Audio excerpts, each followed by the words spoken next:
Hi guys, welcome back to my channel. Today my sister Ananya will be making a volcano with baking soda and vinegar today. Okay, my sister will say it.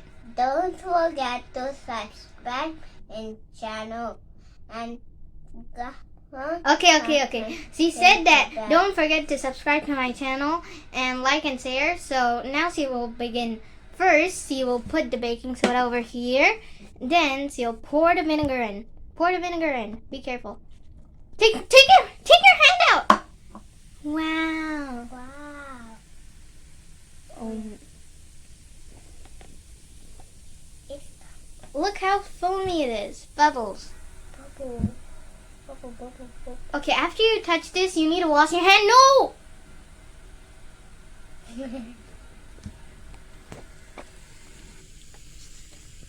Hey, this is so cool. So now we've come. So this is how you make a volcano with baking soda and vinegar. You can try this at home, I want to wash my hands. Okay, wait first, okay? Sit down, please. Okay, now we've come to the end of this video. Please don't forget to like, share, and subscribe. Say goodbye. Goodbye.